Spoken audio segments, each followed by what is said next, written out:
Because wellness real estate is providing a kind of wonderful solution for physical well-being, mental well-being, social well-being, environmental well-being, and in fact all dimension of wellness that we know, a wellness real estate provides some sort of solution.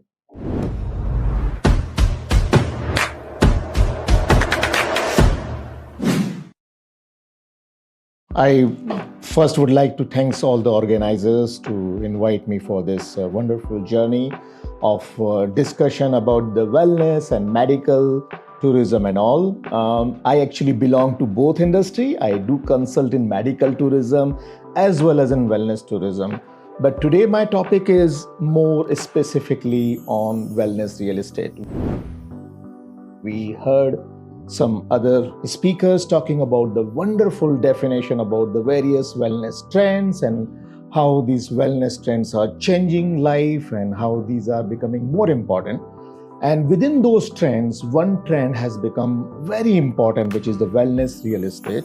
It's a wonderful thing, and I will take you for this journey. And the reason why I would take you for this journey is because I'm personally involved in working on various wellness real estate projects as well as wellness resort projects.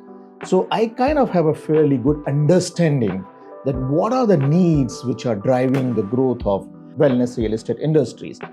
Then I will also talk about how do we really understand wellness real estate? What does it mean to be in wellness real estate?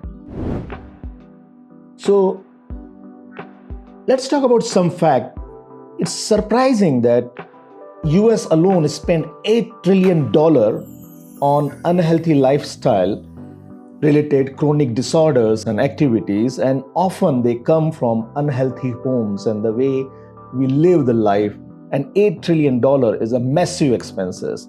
And if you look at all these figures everywhere around the world, now post-COVID we have realized the value of life, and 76% people are seeking more physical health and nature around their house.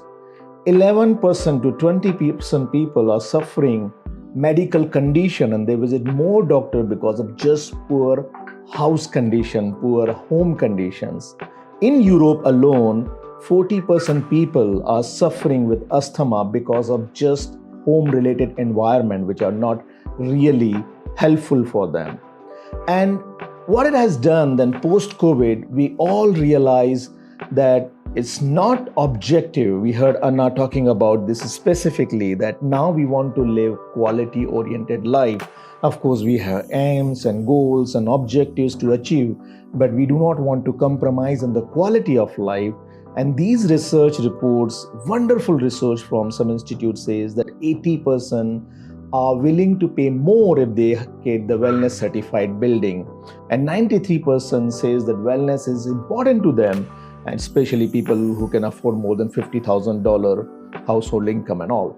The wellness offering also, if you look at, it's becoming very important in entire game of real estate.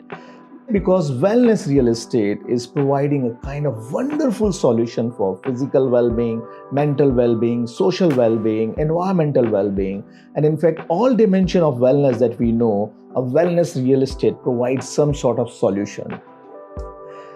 However, I often come up with lots of press releases as like everyone else does, and everyone talks about we have the best quality wellness real estate and we are coming up with the wellness resort project, and really very difficult to hear from me all these things because they do not truly understand what does wellness real estate mean. What makes it different, a real estate and wellness real estate? Real estate is obviously we all know about it, but what are the most essential component in the wellness real estate? Let me take you to this journey just to explain you. A wellness real estate, regardless wherever you have, whether you have in city or lakeside or in village, it has to have a wonderful access to natural resources. A perfect physical, emotional, and social well-being is only possible when you have wonderful access to the air, water, green space, light, and built with a sustainable environment. You really can't talk about having a wellness without these elements. Obviously, You need to have elements that foster a spirit of well-being. So, which means having a art, having greenery, having a musical activities and unspoiled nature is very important to have that wellness real estate. The wellness access is most important part in wellness real estate. What do I mean by the wellness access is that there has to be access for the physical wellness in your real estate. There has to be access for medical wellness or healthcare facilities, or medical wellness will be an add-on component, but it would be a wonderful component if you add into the wellness real estate. There could be lots of wellness activities like reflexology path and other natural water path and springs, and all those activities you could add to wellness access and wellness experiences. One most important thing which we know already, the loneliness is becoming very big disease in the world, and in fact it is becoming the biggest killer, bigger than any other disease, the loneliness, and we need social wellness.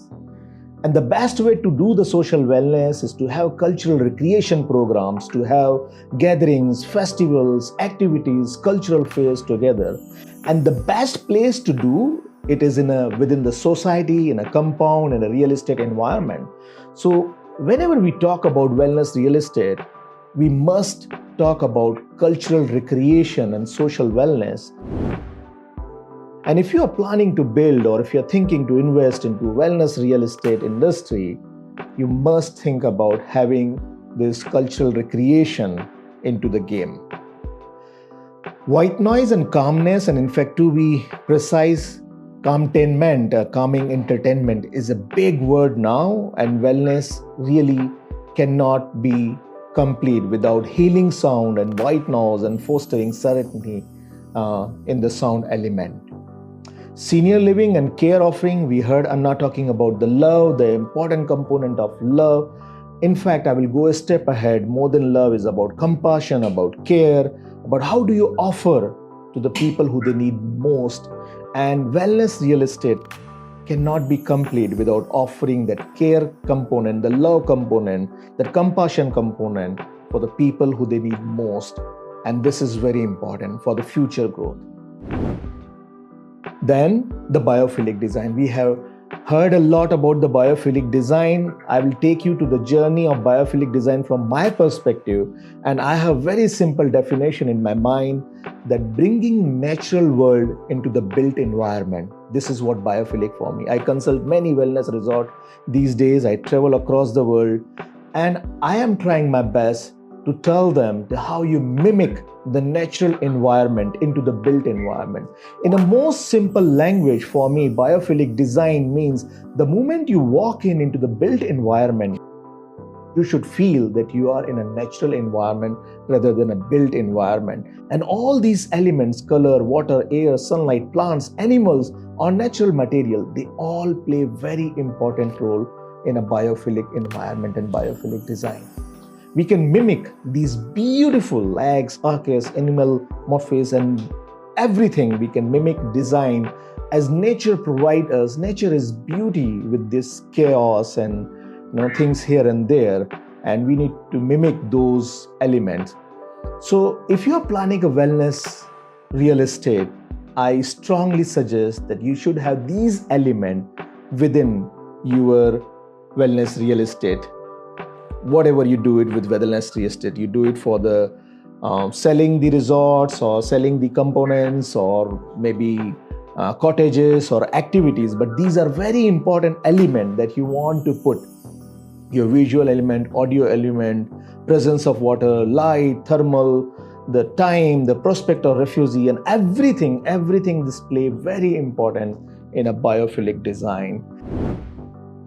To talk about in a simple language and to talk about in a very easy language and to summarize my presentation, the wellness real estate is growing on a very large scale right now, because we know that there are the home conditions which are really affecting our health conditions. So these home conditions, when they are affecting our health condition, we are improving these home conditions, but it would be better if we can integrate a wellness component into these home conditions, and instead of just building simple houses, better to build the wellness real estate.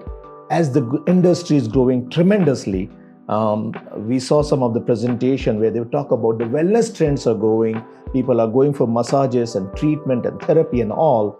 But how about bringing those therapy, treatment, and all those things within the housing compound, within the housing facility, within the society, within the building, within the real estate environment? And understanding these wellness real estate trends are very important, and not every property is really wellness real estate property. You need to play with those components very carefully. And we also discuss some of the key components and best practices about delivering wellness solutions.